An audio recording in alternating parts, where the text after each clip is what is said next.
வணக்கம் மக்களே, நீங்கள் பார்த்து கொண்டிருப்பது Spidey tech Tamil YouTube channel. இந்த வீடியோவில் நம்ம எதை பற்றி பார்க்க போகிறோன்னா, டீமன்ஸ் வாய்ஸ் அப்படின்ற ஒரு காமிக் தான் இன்றைக்கி பார்க்க போகிறோம். தமிழ் எக்ஸ்பிளைன் பண்ண போகிறோம்.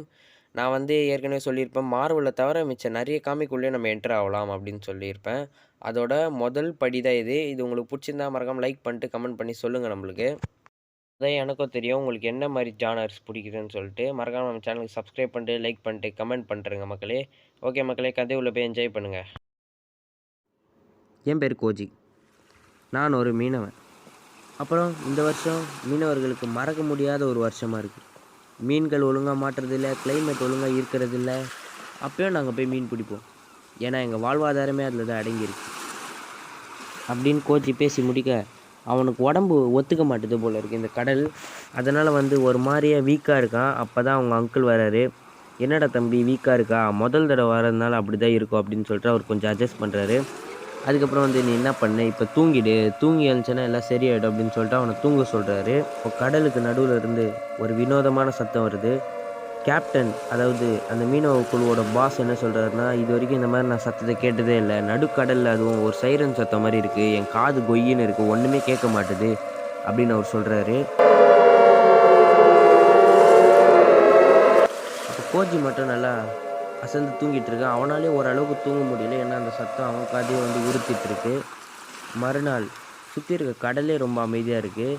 அப்போ போட்டு நடுக்கடலில் நின்றுட்டுருக்கு. அப்போ கோஜிக்கு ஒரு சத்தம் கேட்குது, இழு நல்லா இழுத்துப்பிடி அப்படின்னு சத்தம் கேட்குது. புதுப்பயலே, சீக்கிரம் இங்கே இழு, கஷ்டமாக இருக்குது இழுக்கிறதுக்கு, ஒரு கையை பிடி. இதோ வரேன் அங்கிள்.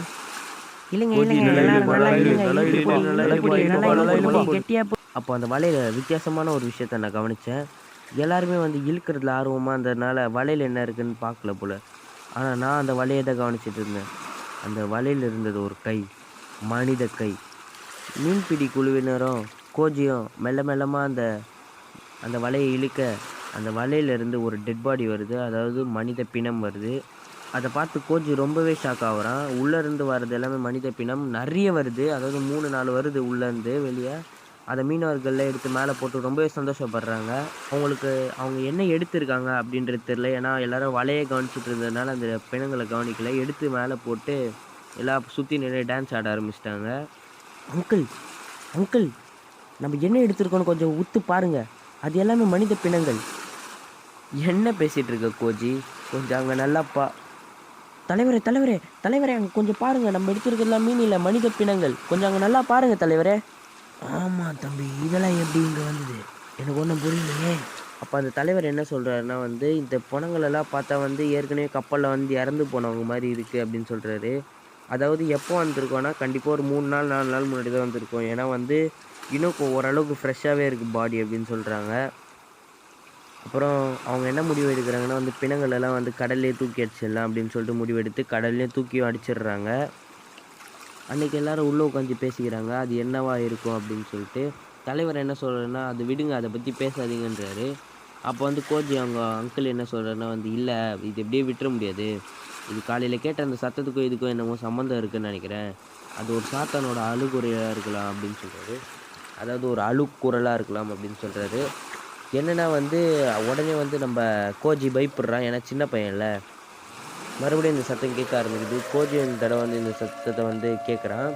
அப்போ வெளியே மீன் துள்ளும் பார்த்தீங்களா, சலக்குன்னு அப்படி தண்ணியில் சத்தம் கேட்குது. அப்போ எல்லாருமே வெளியே போகிறாங்க. அப்போ இதுவும் என்ன சொல்கிறாருன்னா, அந்த கோஜி அவன் அங்கிள் என்ன சொல்கிறாருன்னா இல்லை இது அது நம்மளை மயக்க பார்க்குது அப்படின்னு சொல்கிறாரு. அப்போ அவரும் அப்படியே எழுந்து போக ஆரம்பிச்சிடறாரு ஒரு மாதிரியா. அப்போது மீன் பிடி குழுவினர்கள்லாம் எல்லாருமே சேர்ந்து வலையை இழுக்க ஆரம்பிக்கிறாங்க. அப்படி இழுக்க ஆரம்பிக்கும் போது ரொம்பவே கனமாக இருக்குது வலை இந்த தடவை. அப்போ கோஜிக்கும் ஒன்றும் புரியல, என்னடா இது இவ்வளோ சலக்குன்னு சத்தம் கேட்குது, இந்த மாதிரி தண்ணி மேலே இப்படி தெரிக்குதுடா அப்படின்னு பார்க்குறான். அப்போ உள்ளே காட்டுறாங்க பாருங்கள், ஃபுல்லாக போனாங்க. ஒரு கண்டிப்பாக 20-25 போனமாதிரி இருக்கும். எல்லாத்தையும் இவங்க கஷ்டப்பட்டு இழுக்கிறாங்க ரொம்பவே. மறுபடியும் இவங்க அந்த வலையை கவனிச்சிட்டு இருந்ததுனால பிணங்களை பார்க்கல. ஆனால் இந்த தடவை மேலே இழுத்து போட்டோன்னு பார்த்துடுறாங்க.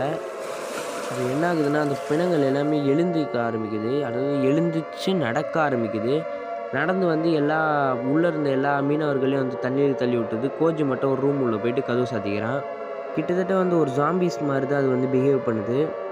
அப்போ வந்து கோஜி இருந்த ரூமோட கண்ணாடியை கொஞ்சமாக உடச்சி அவன் உள்ளே கையை விட்டு அவனை வெளியே இழுக்க பார்க்குதுங்க. அங்கே சீனை கட் பண்ணால் கோஜி பேச ஆரம்பிக்கிறான். முதல்லே சொல்லியிருப்பேன், இந்த வருஷம் மீனவர்களுக்கு மறக்க முடியாத வருஷம்னு. அதுக்கு காரணம் இதுவும். இப்போ நாங்கள் போட்ட வலையில் நாங்களே பிணங்களாக கிடக்குறோம். ப்ளீஸ் மக்களே, மறக்காமல் நம்ம சேனலுக்கு சப்ஸ்கிரைப் பண்ணுறீங்க. ஏன்னா வந்து ரொம்ப கஷ்டப்பட்டு எடிட் பண்ணியிருக்கேன். அதனால் மறக்காமல் சப்ஸ்கிரைப் பண்ணிட்டு, லைக் பண்ணிட்டு, கமெண்ட் பண்ணிட்டு, ஷேர் பண்ணுறேங்க மக்களே. பாய். அப்புறம் இந்த மாதிரி காமிக்ஸ்லாம் உங்களுக்கு பிடிச்சிருந்தா மறக்காமல் கமெண்ட் பண்ணி நம்மளுக்கு சொல்லுங்கள்.